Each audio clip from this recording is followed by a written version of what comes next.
Welcome to the BS Bourbon Channel, where we BS about bourbon. I'm your host, BS, also known as Bourbon Santa.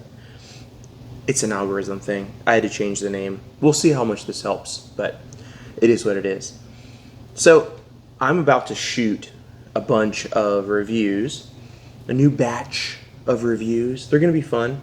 We got a little Circle City, single barrel, watershed, bourbon, and then a Perpetual Whiskey Project, which is an American single malt. That one's really weird because I don't even know how that one got here. I don't know how they got my address. It just showed up at my door, so I want to review it because it sounds really interesting. And then we've got a Woolersham that we're going to do that's really cool and timely because this bottle actually drops at the distillery on Friday at noon.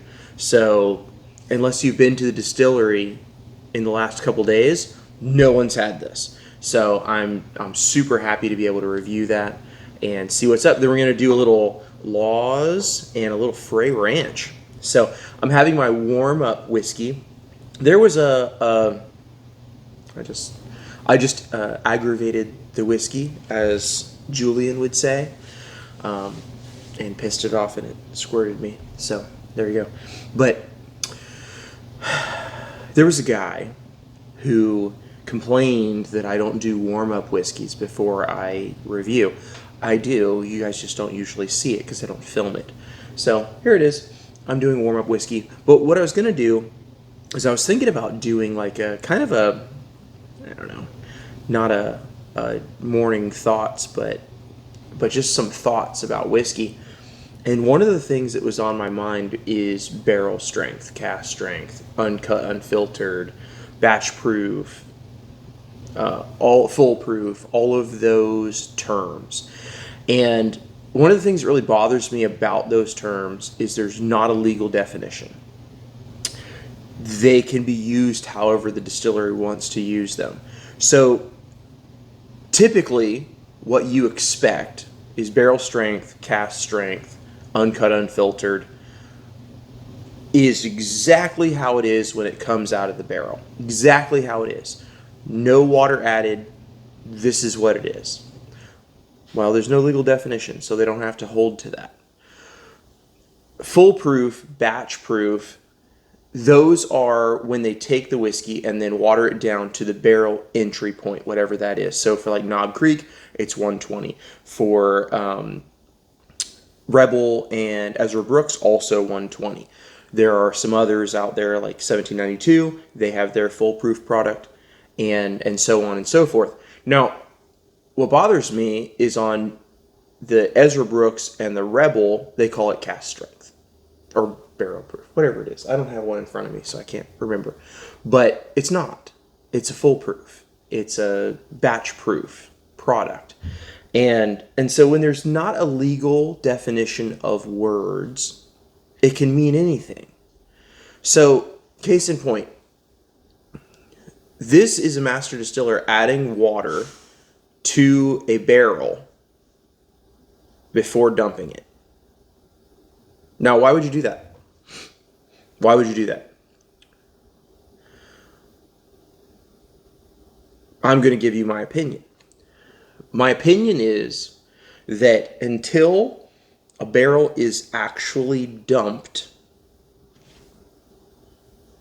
it's cask strength. It's barrel strength. If you add water to a barrel or add anything else that you're not supposed to,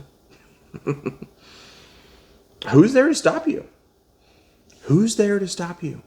Who's going to stop you?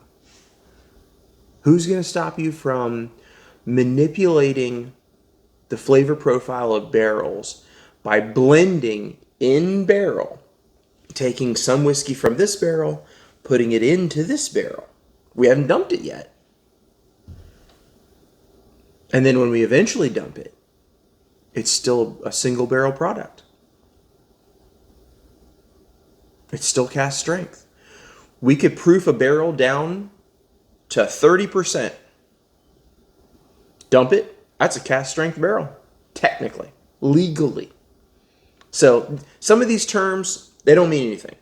So it really comes down to whiskey producers that you trust, Are they doing what you think they're doing? Are they giving you what you're really paying for?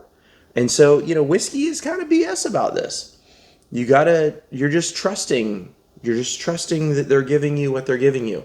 I'm not calling out any specific distilleries anywhere because I'm not there when they're doing these things. But some of these proof points make me wonder. They're a little too round and even. Now, when you have a distillery like J. Henry, who is giving you their proof point down to 2 decimals, that's a far more believable number than if a whiskey comes out and it's 118.00. Do you really think so? Is that really what it is? Makers, 110.2. Makes sense, right? Let's see, what does this one say? This one's a proof down product, not a cast strength, so that one doesn't matter. Let's see Circle City. Let's see what they say. 125.2. Accuracy of the measuring device is going to have some effect on that. Sounds legitimate to me. But when you have these nice round numbers, makes me question if they aren't adding a little to spread the product.